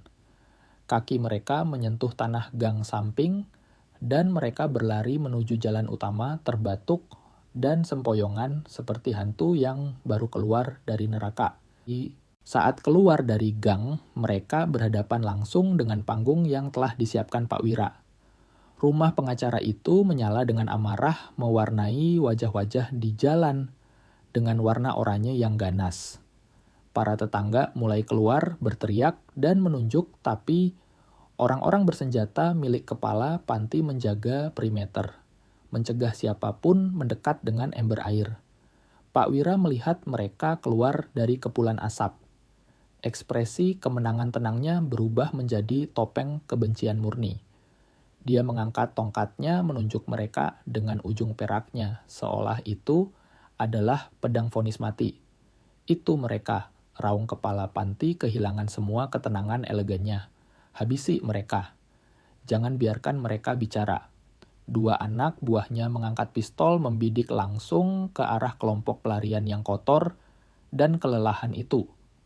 Raka membeku merasakan waktu berhenti. Tidak ada tempat sembunyi. Mereka terekspos di tengah jalan disorot oleh cahaya tempat perlindungan mereka yang hancur. Nek Ijah berdiri di depan anak itu merentangkan tangan dalam gestur perlindungan yang sia-sia, tapi berani. Pak Anwar menegakkan tubuh mencoba memulihkan martabatnya sebagai penegak hukum siap mati sambil berdiri. Tiba-tiba suara mesin yang digeber maksimal memecah ketegangan. Sebuah mobil van putih besar dan kokoh menikung tajam di ujung jalan dengan kecepatan penuh mengabaikan blokade mobil kijang hitam. Mobil itu mengerem dengan jeritan ban yang memekakan telinga tergelincir di atas jalan berbatu hingga berhenti melintang di antara para penembak dan korban mereka. Pintu geser mobil itu terbuka kasar bahkan sebelum kendaraan berhenti total. Bukan polisi yang keluar, bukan tentara. Yang keluar adalah 3 orang dengan rompi bertuliskan pers dalam huruf besar yang memantulkan cahaya. Dan bersama mereka keluarlah cahaya. Blitz kamera profesional meledak dalam rentetan cepat menembakkan kilatan putih menyilaukan yang memotong kegelapan malam. Klik, klik, klik. Suara rana kamera lebih cepat dan lebih kuat daripada tembakan pistol manapun. Orang-orang Pak Wira silau dan bingung menurunkan senjata secara insting menutupi wajah dengan lengan seperti vampir yang terpapar matahari. Seorang wanita turun dari kursi depan. Rambutnya pendek, mengenakan jaket lapangan penuh saku, dan memegang alat perekam di tangan yang diangkat tinggi seolah itu granat. Itu Mbak Desi. Dia berjalan lurus ke arah Pak Wira tanpa ragu sedikit pun. Sementara fotografernya terus memotret mengabadikan gambar sang kepala panti dengan preman bersenjatanya dan rumah yang terbakar di latar belakang. Pak Wira teriak Mbak Desi dengan suara lantang yang menggema di seluruh jalan. Saya Desi dari Harian Merdeka. Kita sedang siaran langsung lewat radio nasional. Bisa Bapak jelaskan kenapa karyawan Bapak menodongkan senjata api ke pengacara terhormat seorang nenek dan anak kecil 11 tahun sementara properti Anda terbakar Pak Wira terpaku di tempatnya. Dia tahu dengan kelicikan predator tua bahwa permainan telah berubah dalam sedetik. Dia bisa membunuh saksi di kegelapan. Dia bisa membeli polisi lokal. Tapi dia tidak bisa mengeksekusi jurnalis terkenal dan seorang anak di depan kamera dengan setengah warga desa menonton dari jendela.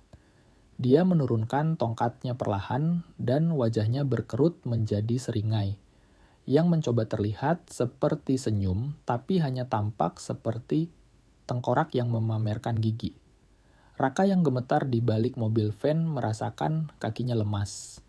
Dia menjatuhkan diri ke tanah memeluk buku catatan itu.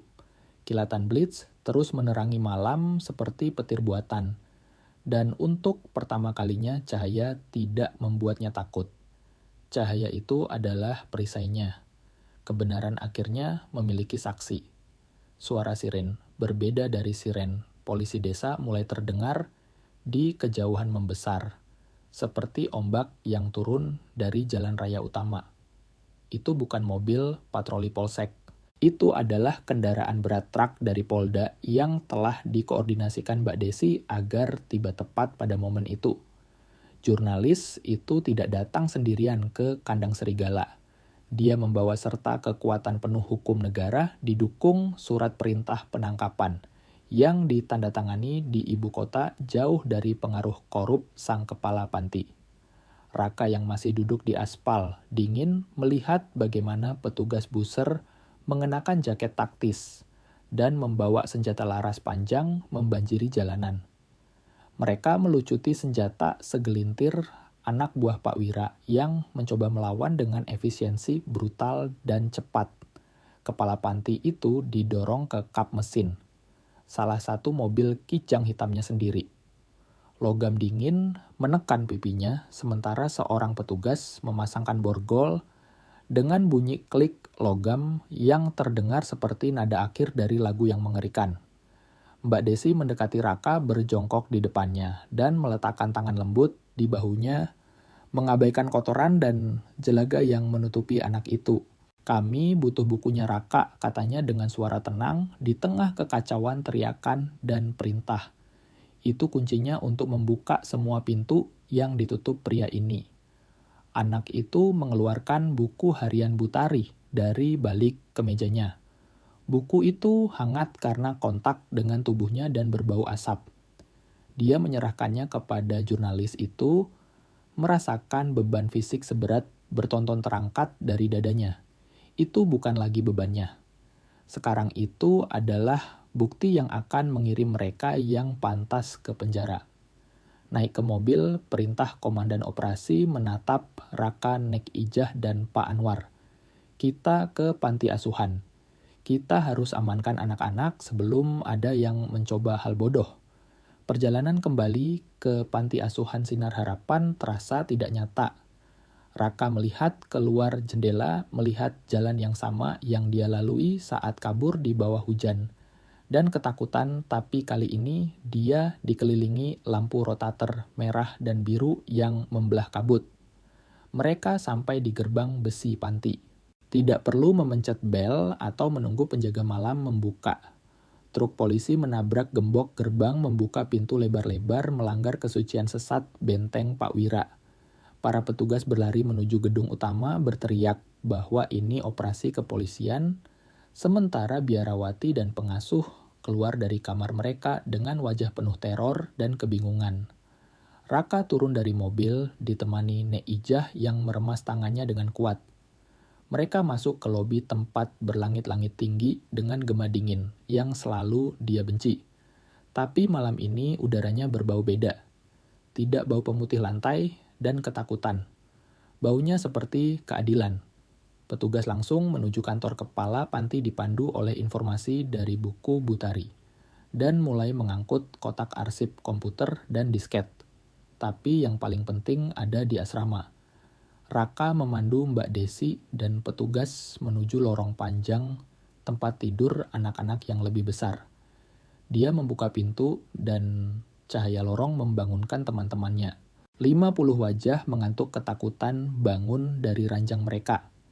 Ketika mereka melihat Raka berdiri di sana, kotor, tapi bebas, dan di belakangnya ada polisi yang tidak terlihat seperti teman Pak Wira gumam, ketidakpercayaan menjalar di ruangan. "Jangan takut," kata Raka dengan suara yang keluar lebih kuat dari yang dia duga. "Sudah selesai.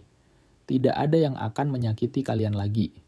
Di sayap utara, petugas menemukan sesuatu yang membekukan darah semua orang yang hadir. Di sebuah kamar terpisah yang terkunci rapat, mereka menemukan 3 anak.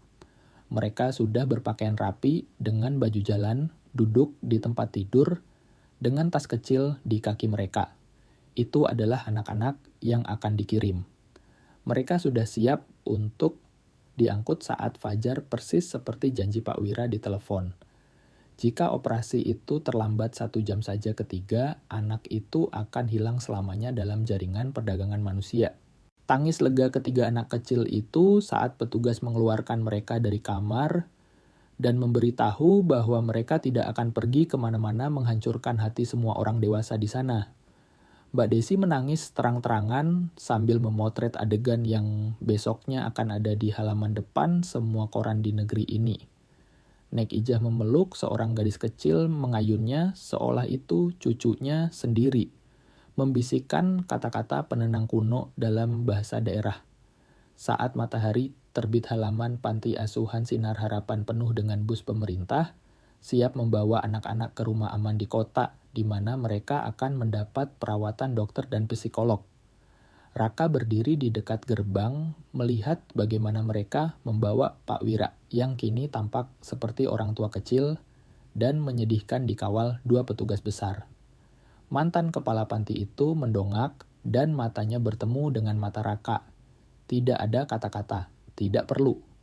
Tatapan Raka bersih dan teguh adalah vonis terakhir. Pak Anwar mendekat, wajahnya masih bernoda abu, tapi dengan senyum yang membuang 10 tahun dari usianya.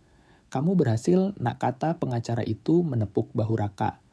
"Tari bisa istirahat tenang sekarang." Raka mengangguk menatap ke arah Danau Sukma yang berkilau di kejauhan di bawah matahari pagi. Kabut sedang terangkat memperlihatkan air yang tenang, dan untuk pertama kalinya dalam hidupnya, pemandangan itu tidak tampak seperti ancaman melainkan janji masa depan yang baru saja dimulai. Terkadang hidup memukul kita dengan keras, mengambil apa yang kita anggap aman dan meninggalkan kita menggigil dalam dingin. Namun, cerita ini mengingatkan kita pada sesuatu yang mendasar yang sering kita lupakan di tengah kebisingan hari-hari modern. Kekayaan sejati tidak diukur dengan koin emas, tidak dengan tanah yang luas, ataupun tepuk tangan orang asing. Kekayaan sejati adalah kemampuan untuk menoleh ke belakang tanpa penyesalan, dan tahu bahwa kita melakukan hal yang benar, meskipun itu memeras air mata. Kita telah melihat bagaimana kesombongan bisa menjadi racun yang lambat, dan bagaimana keberanian memaafkan adalah satu-satunya obat yang benar-benar menyembuhkan luka jiwa. Banyak dari kita yang sudah beruban dan yang sudah melihat banyak musim berganti tahu bahwa waktu adalah hakim yang kejam, tapi juga guru yang sabar.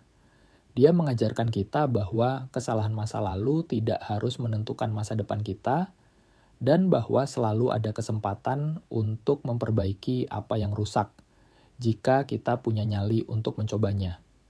Kesepian kadang terasa seperti takdir yang tak terelakkan, tapi kisah seperti ini membuktikan bahwa tidak ada yang benar-benar sendirian jika dia menjaga hatinya tetap terbuka dan tangannya bersedia menolong. Yang penting di ujung jalan nanti adalah kedamaian, mengetahui bahwa kita berjuang untuk orang-orang kita dan kita tidak menyerah pada kegelapan. Saya ingin berterima kasih sedalam-dalamnya karena sudah menemani saya dalam perjalanan ini, karena sudah mendengarkan setiap kata dan berbagi momen renungan ini bersama saya. Jika kalian merasakan sesak di dada atau teringat seseorang yang berharga saat mendengarkan ini, maka cerita ini sudah memenuhi tujuannya. Saya sangat berharap kita bisa terus berbagi kisah-kisah seperti ini yang menyatukan kita membawa kenangan dan membuat kita merasa ditemani di sore yang sunyi? Tolong tulis di kolom komentar dari kota mana kalian menonton video ini. Jangan lupa subscribe channel ini agar kalian tidak ketinggalan cerita seru berikutnya. Jaga diri kalian baik-baik, dan sampai jumpa.